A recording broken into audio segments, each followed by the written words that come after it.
你好，我係 Isabella， 我哋依家一齊嚟睇下2026年6月29日至2026年7月3日嘅香港股票市場分析同預測。港股近期經歷大幅調整，已經連續2個星期下跌，累計跌幅接近3000點，指數更加跌到1年低位。受加息壓力、經濟放緩、外資流出以及環球股市同步調整影響，市場流動性低迷，投資者信心受挫。恒生指數連穿多個重要支持位，目前只係喺23000點附近徘徊，技術上已經進入嚴重超賣區域。受美股帶動，亞洲股市普遍急挫，半導體板塊遭到大力拋售，進一步加劇港股嘅熊市氣氛。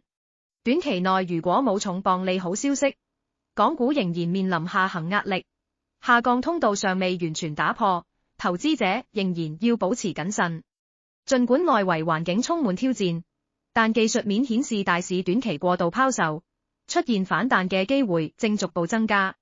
恒指經過連日急跌之後，已經觸及黃金比率 0.382 嘅重要支持位，大約22,989點。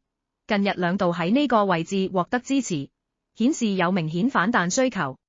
市場普遍預期，喺跌幅已經好深嘅情況下，下星期即使繼續偏軟，亦有可能喺波動之中出現反彈，短暫收復市場信心。第一個技術性反彈目標預計會喺10天線附近，大約23,800點左右。呢種反彈主要屬於技術性質，能唔能夠持續，仍然要視乎成交量配合同外圍資金流向。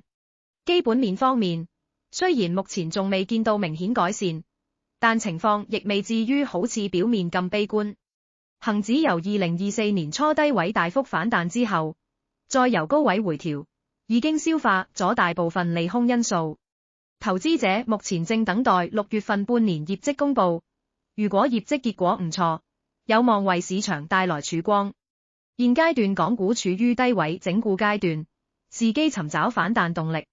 只要沽壓稍為減弱，短期內應該有機會出現向上回補裂口嘅走勢。整體而言，市場已經反映咗加息、經濟受壓等負面消息，進一步下行空間相對有限。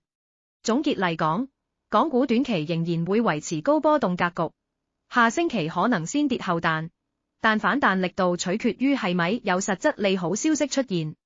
投資者宜保持耐心，喺23,000點附近尋找支持，同時留意技術指標變化。如果能夠守住關鍵支持，並配合成交回升，就有望逐步擺脫弱勢。現階段不宜過度悲觀，而以防守為主，等待更清晰嘅轉勢信號，再作部署。